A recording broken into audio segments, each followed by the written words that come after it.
Hey listeners, we'll get to unpacking Israeli history in just a second, but this is producer Rifki Stern, jumping in for a moment to ask you for a favor. We want to hear from you directly. Who are you? What do you like? What do you hate? What shows don't exist in the world that you wish were out there? Tell us everything. Fill out our 2-minute survey. Seriously, 2 minutes. The more detailed, the better, but we'll take anything. You can find the survey in the show notes of this episode or at this easy website, jewishunpacked.com/UIH survey, UIH being Unpacking Israeli History. I'll say it one more time, jewishunpacked.com/UIH survey. Okay, on to the show. Hey, I'm Noam Weissman, and you're listening to Unpacking Israeli History, the podcast that takes a deep dive into some of the most intense, historically fascinating, and often misunderstood events and stories linked to Israeli history. This season of Unpacking Israeli History is generously sponsored by Marcy and Andrew Spitzer and Barbara Summer and Alan Fisher. And this episode is generously sponsored by Lisa and Phil Barretts and by the Center for Advancement of Jewish Education. If there's one thing I'm confident about, it's that the world would be a better place if every single person we all knew listened to this podcast. Without a doubt, with your help, we can cure cancer, end world hunger, and maybe also bring peace to the Middle East, just with this show. So help make those things happen by sharing Unpacking Israeli History with everyone you know. Okay, yalla, let's do this. אנו מכריזים בזאת על הקמת מדינה יהודית בארץ ישראל. היא מדינת ישראל. We, the people of Israel, are prepared and anxious to meet the representatives of our neighbors without any preconditions. There are people in Israel and elsewhere say it's impossible to make peace between the Arabs and Israel or the Jewish people. I think they are wrong. I hope you're bracing yourselves because I'm about to get provocative. And if I do my job right, so are you. Because at the end of this episode, I'm going to want to hear your opinion on the following question. Ready? Here goes. But wait, before you form your opinion, I ask one thing. Whatever your opinion already is, take a listen to this episode, think about it seriously, and then answer the poll. Okay, here it goes for real. Who should serve in the Israeli military? It doesn't sound like a particularly spicy question, does it? Because the obvious answer is Israelis. Like, duh, case closed, next question. But lean in a little closer, and you'll understand why this question is at the heart of Israel's most fraught culture war. Remember, Israel is tiny, with a population roughly equivalent to that of New York City. But unlike New York City, Israel borders 3 enemy territories, Lebanon, Syria, and Gaza. Plus, 26 countries that refuse to recognize the world's only Jewish state, like Iran. A small country with big enemies has to rely on its military prowess. After all, the state was established in many ways as a safe haven for the world's Jews. But 20% of Israel isn't Jewish. Should Christian, Muslim, Baha'i, and Druze citizens be conscripted into a Jewish army? What if they have relatives in the West Bank and Gaza who they might be forced to fight against in a war? See, it's a can of worms. You might think things would be a little simpler when you look at Israel's Jewish population. Jewish army, Jewish citizens, okay. So all of Israel's Jews should serve, right? Well, it's complicated.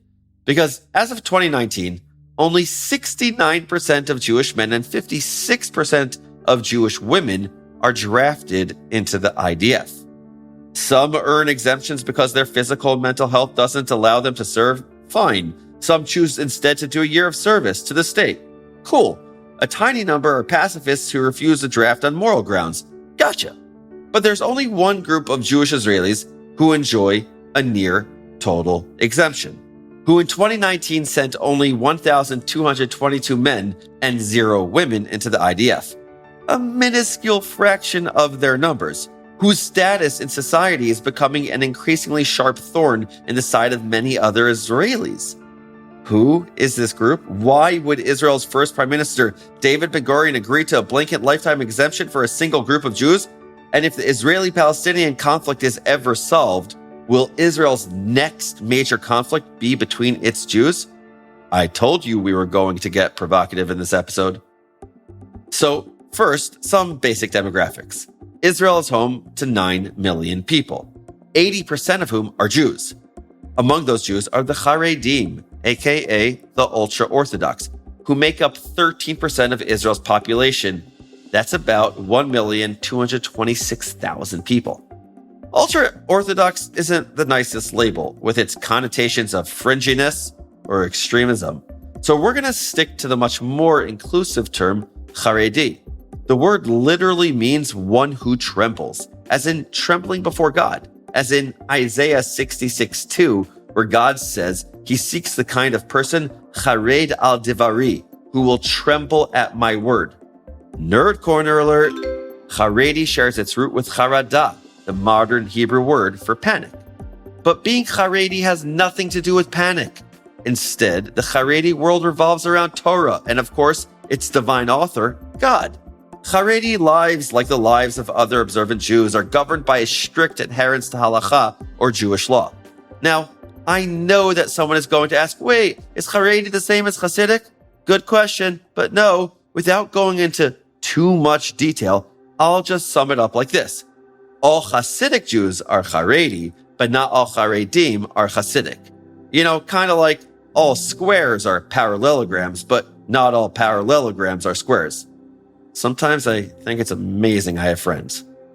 Haredi is an umbrella term that describes a vibrant and highly diverse group. That's really important for us to emphasize, because where secular Israelis might see Haredim as a solid wall of black and white, a uniform rejection and refusal to integrate, that's an incredibly unfair view.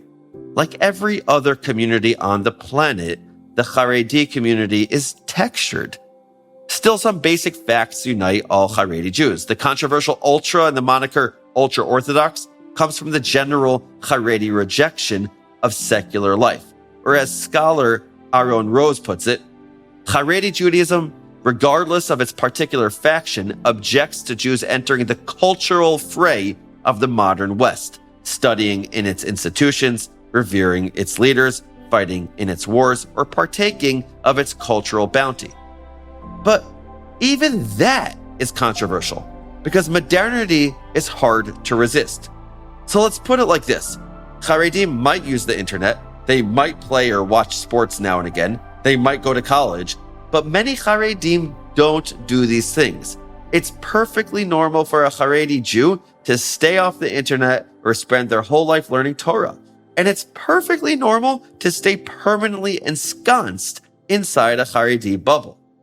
Here's Nehemiah and Yehudit, a Haredi couple from Jerusalem, describing their lifestyle. We've never met non-religious Jews.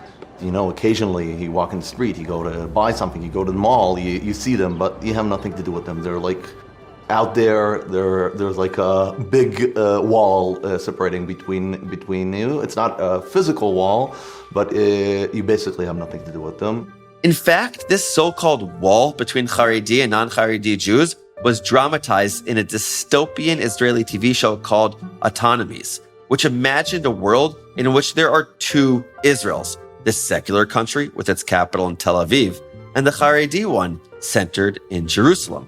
As might be obvious from the premise, this isn't a peaceful split. We'll link to the trailer in the show notes. You can learn a lot about a culture's fixations and fears from its fiction. And this show demonstrates that non-Haredi Israelis are extremely troubled by the invisible wall that separates Haredim from the rest of Israel's Jews. Nowhere is this wall more apparent than in the IDF conscription office.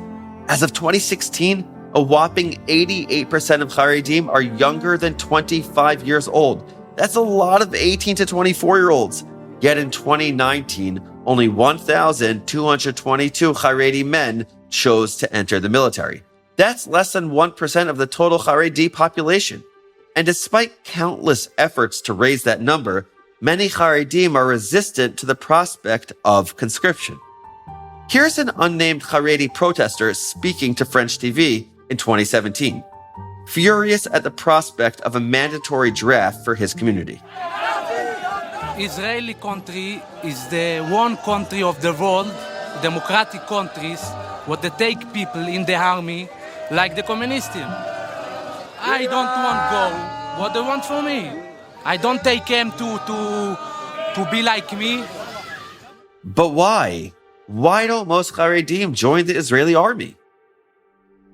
Like so much about Israel, the answer to that question is rooted in history that predates the state. So let's talk about the forces, both internal and external, that have shaped the Haredi community. Because I've been throwing a lot of statistics at you, but statistics are only a small part of the story. As pogroms swept through Europe in the early 20th century, displacing millions of Eastern European Jews, traditional communities found themselves transplanting their customs in the friendlier ground of Palestine or America. And as the Nazi machine mowed relentlessly through Europe, the continent's remaining Haredi communities were all but devastated. Even in 2022, the Haredi community feels that loss. Their sages and traditions and villages all cast into the flames. So as survivors made their shell-shocked way to safety after the war, the Haredi community redoubled its commitment to protecting its ravaged identity. It wasn't easy. Many Haredi survivors made their way to Israel, a country founded on the premise of the new Jew. And there, they found their identities challenged as they confronted Zionism's total rejection of the traditional European Jewish identity. Or, as Oz Almog puts it in his book, The Sabra, The Creation of the New Jew, the Zionist revolution is generally presented as a revolution against the traditional Jewish world, a process summed up as the rejection of the diaspora. Of course, this is pretty simplistic, and Almog continues to say that Zionism's relation to tradition was a complex and convoluted combination of rejection and acceptance. But as you might imagine, the Haredi world was not interested in a convoluted combination of rejection and acceptance of their identity. Zionism was simply not compatible with their way of life. Not to mention that many viewed Zionism as out-and-out heresy. And why wouldn't they? Early Zionist thinkers like Micha Yosef Berdichevsky literally said, Ivrim anachnu ve'libenu na'avod. We are Hebrews and will serve ourselves or our hearts. Not we are Yehudim, we are Jews, but we are Ivrim, we are Hebrews. The language is intentional. It severs the Jewish community from its past, a past that so many early Zionists found shameful, a past that the Haredi community cherished. To explain the general, though not monolithic, Haredi view on Zionism would take an entire podcast in and of itself. But in short, like most Jews through the 2,000-year exile, Haredim prayed towards Jerusalem and dreamed of Zion and the redemption of the Jewish people that would return them to their land. But their Zion could not be constructed by a bunch of atheists in shorts. Their Zion was messianic. Only God could redeem the Jewish people. The Zion of a Jewish theocratic monarchy, a third temple, and a Messiah. So the Haredi community disengaged. As Zionists built new cities all over the growing country, Haredim built their own cities, enclaves in Jerusalem and Bnei Brak, where they could raise families, study Torah, and recreate as best they could the vanished world of pre-war Europe. And it worked. Scholar Aaron Rose observes 6 decades after the death camps, the Haredi, or ultra-Orthodox community, the last vestige of pre-war traditional Jewish society, is experiencing a revival of incomparable scope. With one of the highest birth rates in the Western world, Haredi communities both in Israel and abroad boast numbers in the hundreds of thousands, and enrollment in Haredi yeshivot, or centers of learning, is at higher levels than ever. In other words, the Haredi commitment to Torah values and a Torah lifestyle, it's successful because the Haredi community protects itself fiercely from the rest of Israeli society. But if there's one factor that unites all Jewish Israelis and shapes the Israeli identity, it's the military.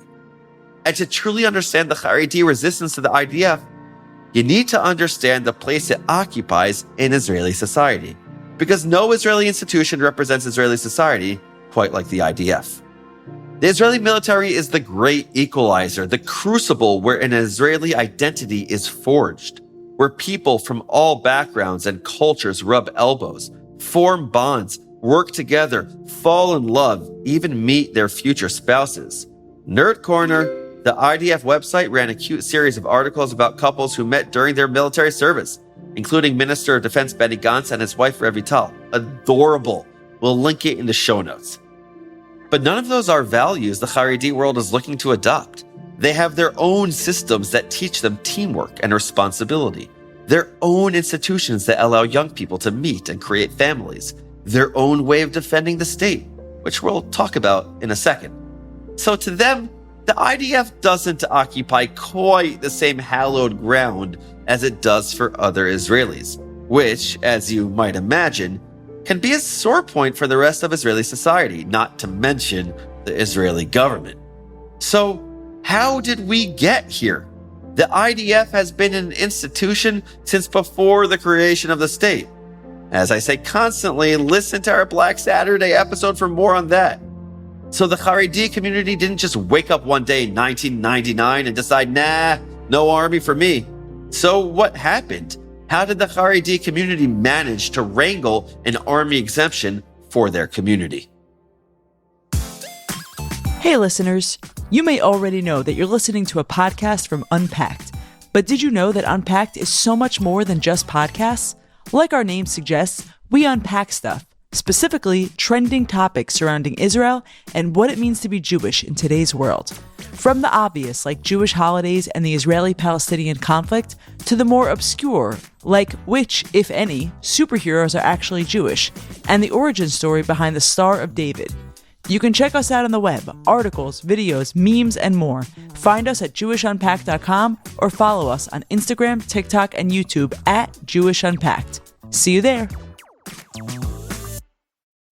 Let's do a thought experiment. I want you to put yourself in David Ben-Gurion's shoes for a second. It's 1947. 66% of European Jewry has been wiped out. A stream of refugees is making its way towards the Promised Land, reuniting with the deeply religious Jewish community who had lived there for hundreds of years. And your number one job is getting the state for the Jews over the finish line. It's what you've been pouring your entire self into for years, and it's so close. You can taste it. The British are piecing out. The UN is almost on board, but it's not quite a done deal yet. As the British prepare to hand Palestine over to the Jews and the Arabs, the UN established a special committee on Palestine, or UNSCOP, whose report would decide the fate of the yet unborn state of Israel.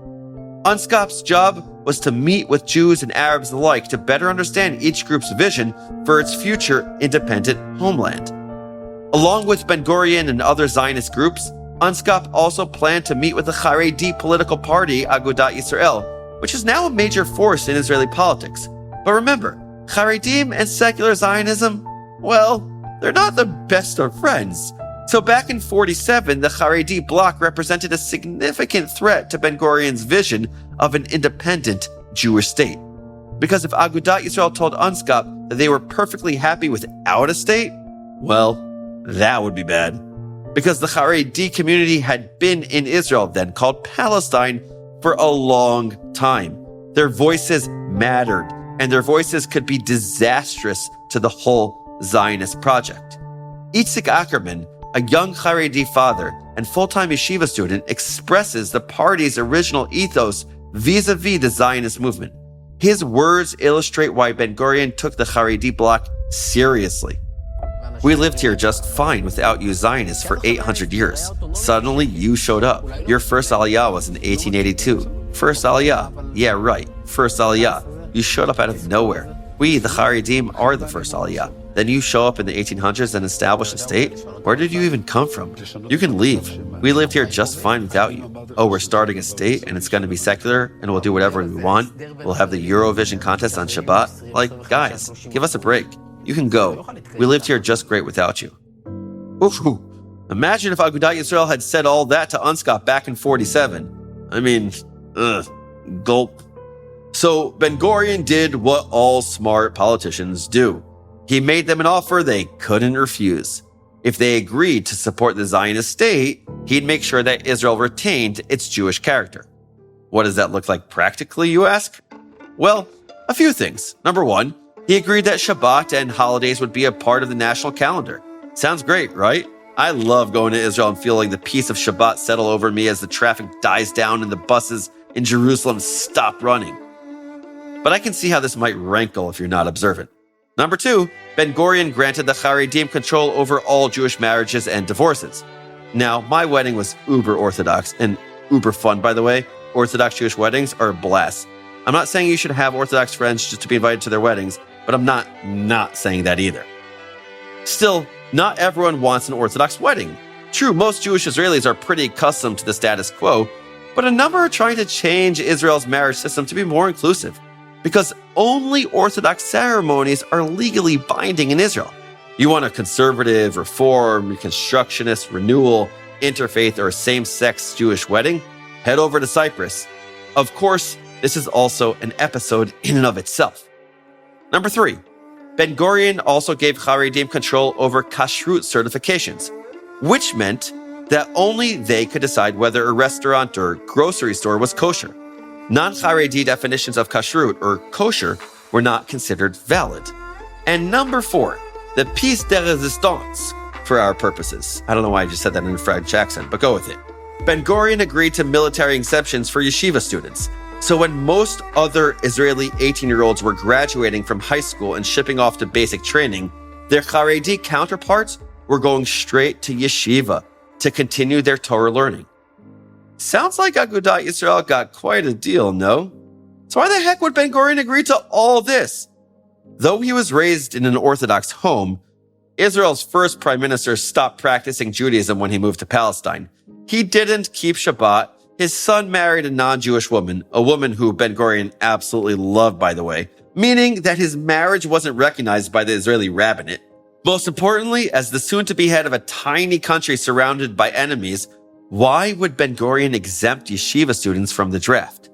Especially in the face of an inevitable Arab invasion. But remember, hindsight is 20/20, and being a Monday morning quarterback is not cool at all. And this was back in 1947. The danger of Agudat Yisrael getting in the way of the Zionist project was real. And at the time, there were only 400 Haredi yeshiva students in the entire country. And meanwhile, huge numbers of non-Haredi Jews were flocking to Israel from all corners of the earth. So the first prime minister was convinced that, like so much else from the diaspora, Haredi religious traditions would simply fade away in the face of the new Judaism. Plus, Ben-Gurion wasn't exactly opposed to Bible study. True, he may have been an atheist. He may have believed that the new Jew should work the land, serve in the army, be a part of the Zionist cause. But his diaries and conversation were absolutely peppered with Jewish aphorisms, quotes from Tanakh, bits of Jewish wisdom, lessons he had learned from wise scholars. To him, the Tanakh was one of Judaism's most valuable cultural legacies. Perhaps most of all, he loved Judaism. He loved Jews. He wrote once, "I won't label a Jew as either religious or secular, but only a Jew." There were always disagreements and quarrels among Jews in every generation, from ancient times to the present. There's nothing catastrophic in this. The catastrophe occurs when one side ceases to respect the other and begins hating it. And as the founder of a fragile, fractious state, Ben-Gurion was more than happy to let future generations figure out this whole religion thing. He was just trying to ensure that his tiny state survived. He didn't have time for these squabbles. As for Agudat Yisrael, they held up their end of the bargain. Their testimony to UNSCOP runs a whopping 58 pages, but it affirms, and I quote, "We are establishing the Jewish national home. Over the whole country, the one national flag of the Torah is to be flying, just as over all the country, there is only one flag of Zionism flying. That can be done only by one national territorial community of the Torah." In other words, from their perspective, the Jewish state was a go. Amazing. But here's the thing. Without quite realizing it, when he made this deal with the Haredim 75 years ago, Ben-Gurion had set the status quo. Seriously, that's what we call the deal today, the status quo agreement. And as Haredi leading public intellectual and Rabbi Yehoshua Pfeffer says, Once you have a status quo, then it becomes sanctified somehow, and obviously it's become very much entrenched in political Israel. But the status quo was starting to chafe a little by 1952. Ben-Gurion was having some second thoughts about this deal to exempt yeshiva students from the army, and about the growing divisions between Haredi and non-Haredi Jews. 1% of the country was killed in the War of Independence. 1%! Almost every family had lost someone or knew someone who lost someone. It had to hurt most Israelis that the military burden wasn't shared equally. So this most secular of politicians approached the most illustrious of rabbis, Haredi luminary Rav Avram Yeshaya Karelitz, better known as the Chazon Ish. And the Chazon Ish, who knew that Ben-Gurion was looking for some advice, came prepared. He invoked the Talmudic parable of two camels walking down a road. One camel is laden with goods, nearly buckling under the weight. The other is unburdened. The Chazon Ish asked Ben-Gurion which camel should make way for the other. And just in case Ben-Gurion missed his point, he clarified. The camel with the backpack? That's the Haredim, bent under the yoke of heaven. The unburdened camel? That's everyone else, free of the spiritual concerns that dominated Haredi life. The implication was clear, at least to the Chazon Ish. The camel with the backpack, the Haredim, they're exhausted. They're carrying the burden of the whole country. Of course, the other camel, free, no care in the world, should step aside for the other. As you might imagine, Ben-Gurion did not appreciate this depiction of Israeli society. Sure, Haredim have the heavy yoke of the Torah and the commandments, but non-Haredi Jews carry the burden of defending the country, absorbing its immigrants, running its economy. How could Haredi Jews not see that? Well, very easily. Because as the Chazon Ish explained, Haredi Jews provided a massive, though invisible, spiritual service to the state, to the entire Jewish people. Or as Itzik Ackerman put it in a 2021 documentary about the Haredi world, do you know what would happen if I didn't sit here and learn Torah? I am helping create the world. I am the engine. I stop the Torah study, and it's like the battery is pulled out from the world. Go tell that to the average secular Israeli, and he'll look at you like, bro, go to the psych ward ASAP. This belief in the invisible protection of Torah study animates Haredi discourse. To take a Haredi Jew from his Torah study is to puncture, even just a little, the invisible shield that the Haredim hold over the entire state. This is what Rabbi Yoshua Pfeffer calls the Torah Dome. It's a play on the Iron Dome defense system that protects Israelis from frequent missile attacks. Most Israelis probably don't understand the science and engineering behind the Iron Dome, but they believe that it works. Similarly, Haredim believe that the Torah is equally protective, even if most secular Israelis can't or refuse to understand this. Even Haredi soldiers agree. Everyone has a purpose. We as devout Jews believe that some people's purpose is to study full-time, and that's a really important purpose. We're defending Israel physically, but I really believe that full-time Torah scholars protect us much more deeply on a spiritual level. Wait, what? Haredi soldiers? Remember when I told you about the 1,222 Haredi men who entered the army in 2019? They were followed by additional soldiers in 2020 and 2021, though no official stats are available yet. Sure, it's a small number. Still, it's not nothing.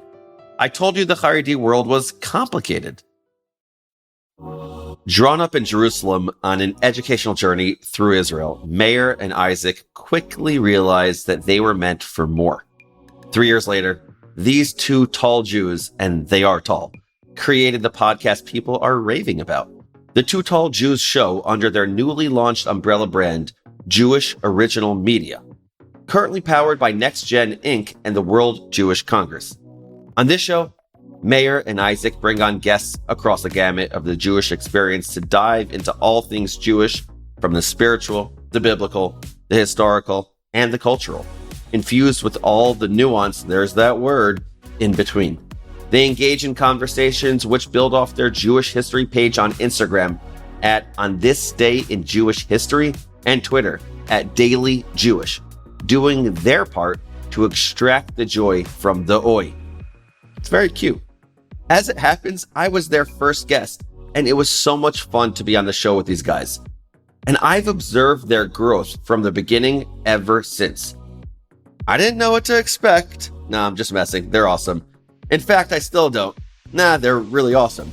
A week's worth of content can consist of Dr. Ruth, Sandy Koufax, and Treblinka, all in the span of 3 days. If their platform were a playlist, it would emphasize the shuffle, reaffirming and documenting the non-linear nature of history, one day at a time. Folks, you gotta check it out. Two Tall Jews wherever you listen to podcasts, YouTube, Instagram, and Twitter at Two Tall Jews Show. I've just spent the past 20 minutes telling you that Haredim don't join the army, that it's a threat to their identities, that they're busy engaged in the spiritually important work of building the Torah dome around the state of Israel, that many are non-Zionists or sometimes even anti-Zionists and have little interest in rubbing elbows with their non-religious and even non-Jewish fellow citizens. And all that is true. But at the start of the episode, I mentioned that roughly 1% of the Haredi population chooses its own path. Roughly 1%, all male, chooses to enlist, and their reasons for doing so are varied. Most are united, though, by the benefits that the army provides. See, Israel's Haredi population tends to be quite poor. 44% of the Haredi community lives under the poverty line. The men generally learn in kollel or yeshiva full-time, leaving the women as the primary breadwinners. And since Haredim usually have large families, with 7 children on average, the paychecks stretch thinner and thinner with each child. Eventually, many Haredi men do end up needing to work, at least part-time, to supplement their wives' incomes. But to succeed in the job market, you need basic skills like English or math, subjects that the Haredi school system sometimes don't teach. Because nearly 1/4 of all Haredi schools are exempt from the standards and requirements of the Israeli Ministry of Education. So while some Haredi schools equip their students with the skills necessary to succeed in a competitive job market, many do not. And if they want to pull their families out of poverty, Haredi men and women increasingly need a basic high school education. Without an education, Haredim in the workforce are limited in their ability to find a well-paying job, or even any job.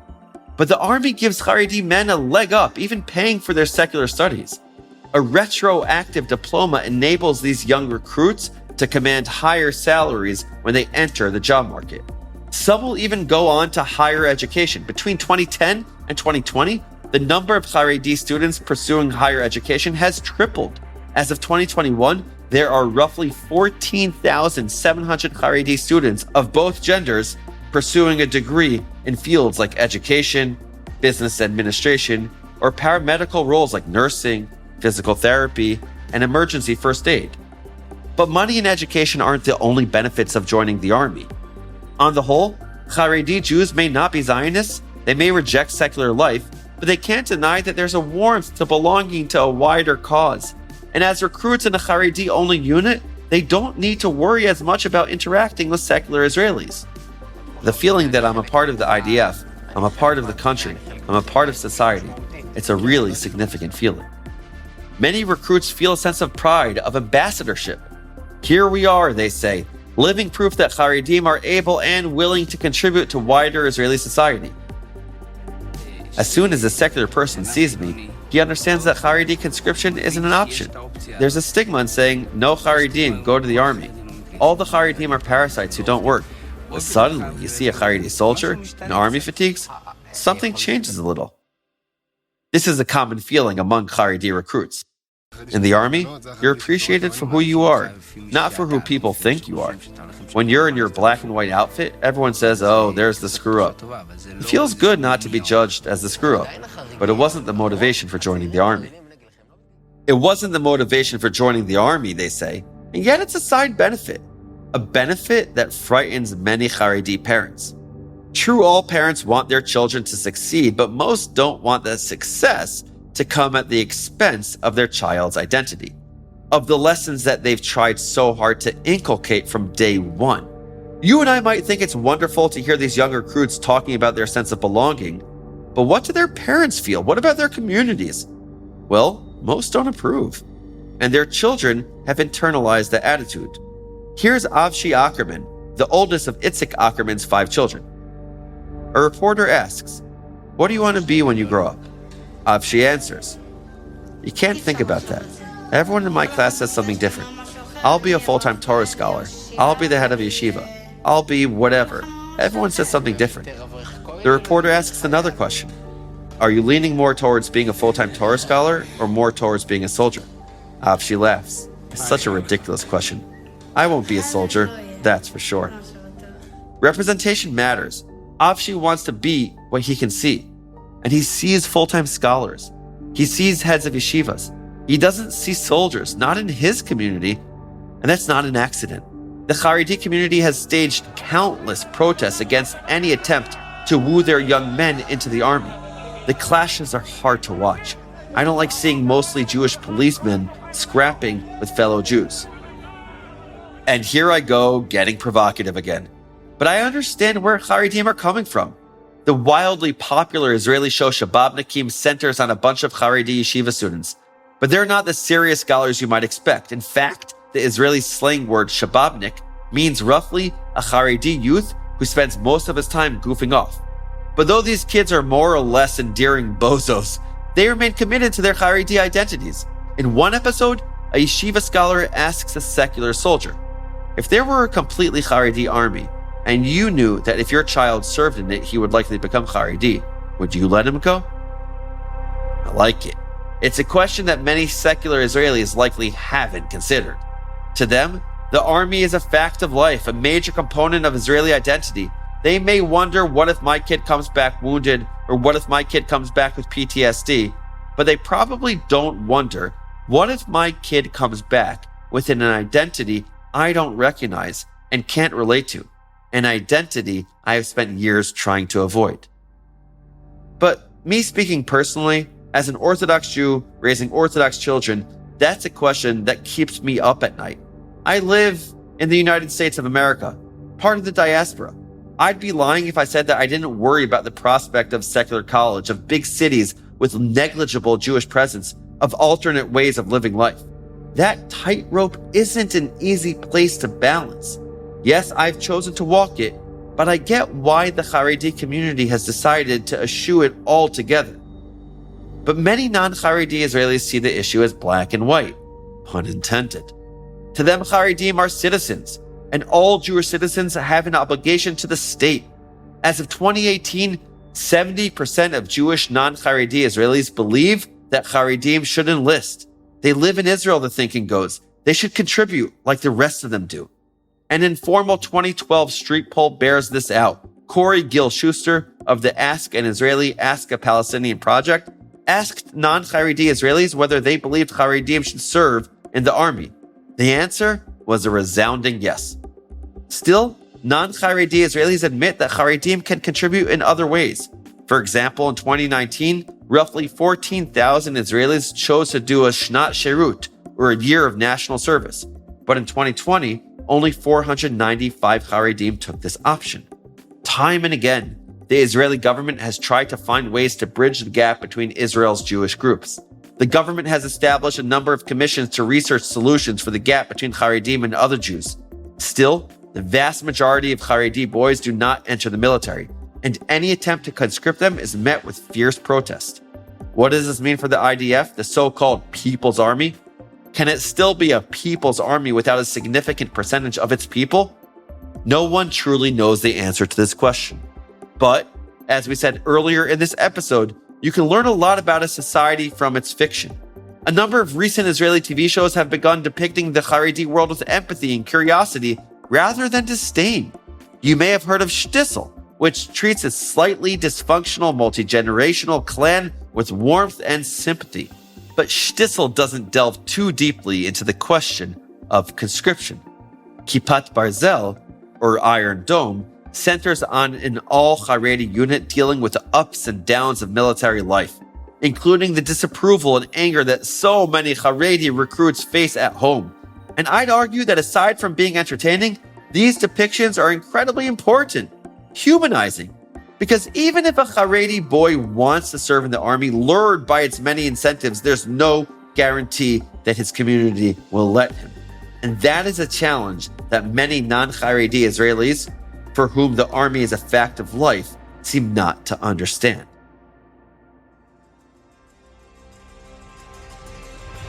So that's a quick look at the very complicated story of Haredim and the army, and here are your 5 fast facts.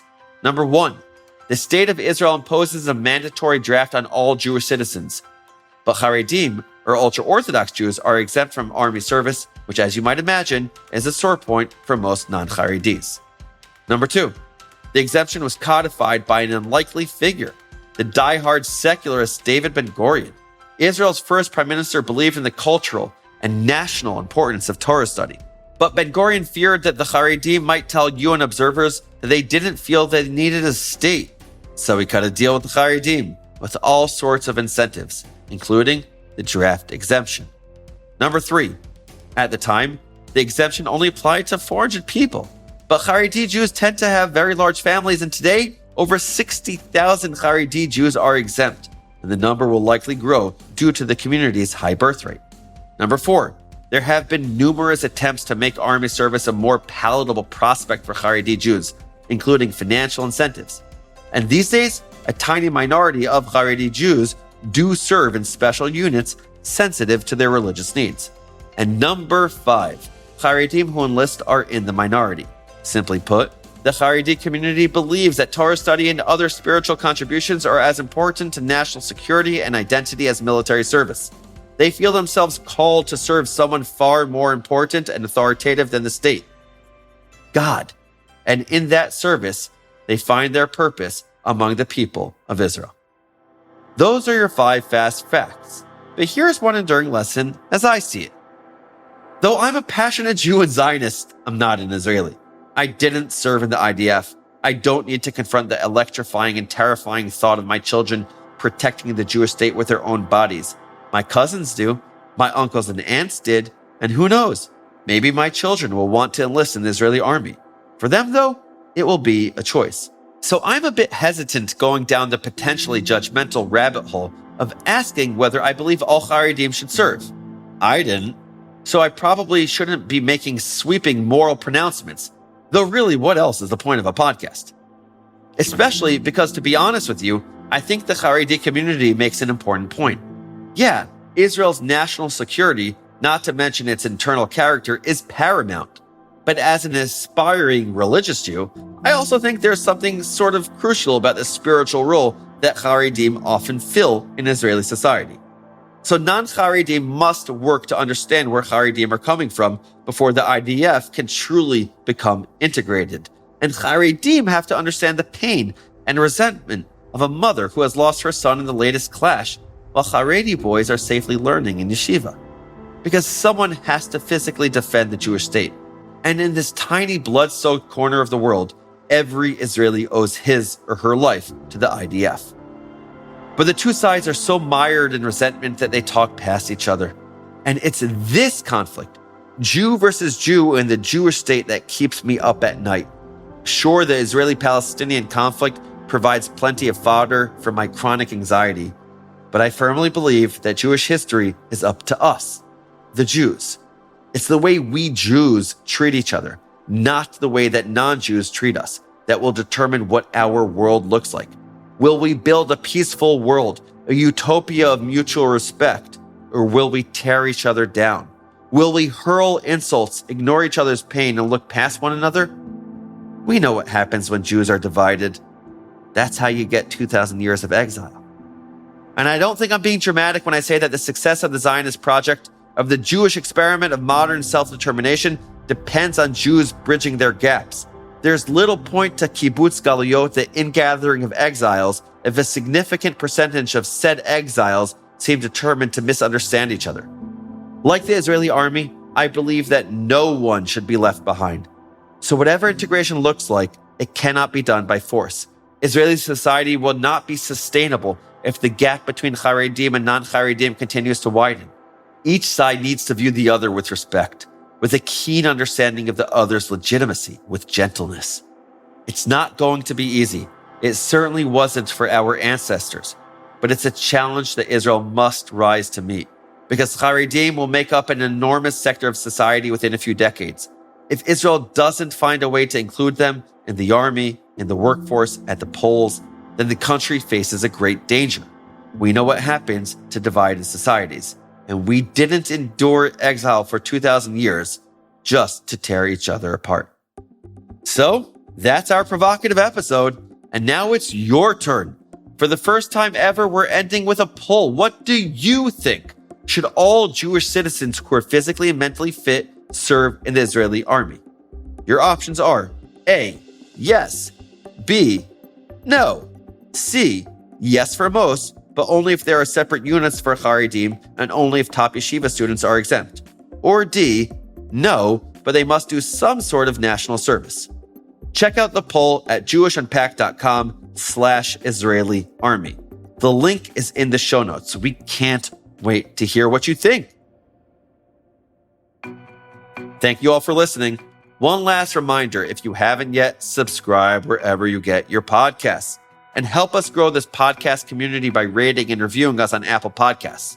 Now it's time for our favorite segment, Israel Nerd Talk, where we highlight one of you, our amazing listeners. This week, meet Doug. Doug wrote, I'm listening to the new season and it's as excellent as the last one was. This is recommended listening for anyone interested in any way in Israel in the context of both the country and the wider world Jewish community. All the very best to you and your whole team. Doug, this email got me thinking. It was short and sweet, but I kept reading it again and again. And I was almost asking myself, why do I keep thinking about this? And it hit me. Because you drew this connection between the podcast, which is really about Israel, and the wider Jewish world. And you know that connection is really, really important. And not just the historical connection, which we've talked about in multiple episodes. See our Blaustein Ben Gurion debate about whether Israel represents all of world Jewry for that one. But really because I think modern Israel is central to our lives today as Jews. There's so much more to talk about, but suffice to say, Doug, you got me thinking. So thank you for that. And listeners, if you want to be part of that conversation, be in touch. Be like Doug. Email me at noam@jewishunpacked.com. Unpacking Israeli History is a production of Unpacked, a division of Open Door Media. Check out jewishunpacked.com for everything Unpacked related and subscribe to our other podcasts. Follow Unpacked at all the social media places like TikTok, Instagram, and really check out our YouTube channel. And again, write to me at noam@jewishunpacked.com. We're going to end with a song that I think perfectly sums up this episode. Wikipedia by popular singer Hanan Ben-Ari encapsulates how easy it is to resort to stereotypes, to label and dismiss each other. But as he says in the song, don't sum me up on Wikipedia. It's my hope for each and every Jew that we see each other as we are, not as our stereotypes portray us. כל שמאלני הוא בוגד, כל ערבי מחבל מתאבד, כל חרדי הוא שודד, וכל המתנחלים רצו את רבין. כל תל אביב טבעונית, כל נתיבות מסורתית עממית, כל הדתיים פרימיטיביים עם ציצית, ועל הדרך מחקו את דרווין. אל תכלאוני בשום כלום, אל תסכמו אותי בוויקיפדיה. אני הכל, אני לא כלום, אור אין סוף לבוש בגוף, אז אל תכלאוני בשום כלום.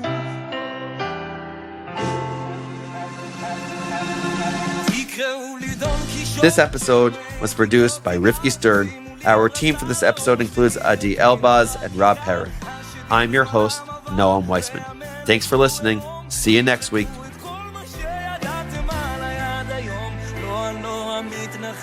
לא נציג של אלוהים, לא דוס שמדיר נשים, לא גשר בין המגזרים, יישרפו המגזרים, תשרפו דעות קדומות, לכל אחד יהיה סיכוי לכתוב את הסיפור שלו, כי אם הכל כתוב וידוע מראש, קלישאות קלישאות, לא ניתן למציאות להפריע לנו לראות כל מזרחי מקופח, כל חילוני הוא כופר מלוכלך, כל אנשים למטבח וכל הרוסים על סטלין. קלו כבר כל הקיצים, כל חבר כנסת קופה של שרצים, כל האתיופים רצים, ואלו שלא שרים עם רייכל.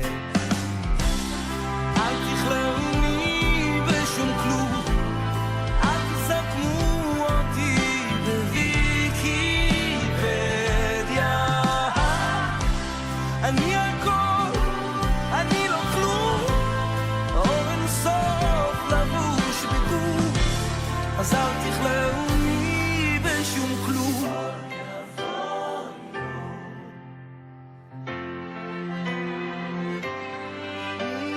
עוד יבוא יום ולא תכלאוני בשום כלום.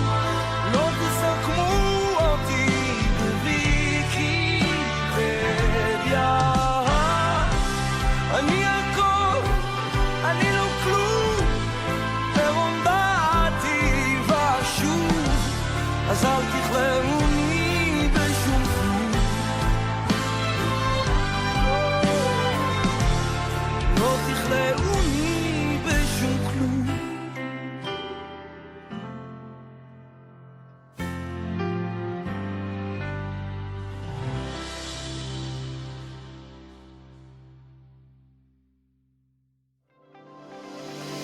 Thanks for listening. Remember, please fill out that survey. You can find it in the show notes of this episode or at jewishunpacked.com/UIH survey.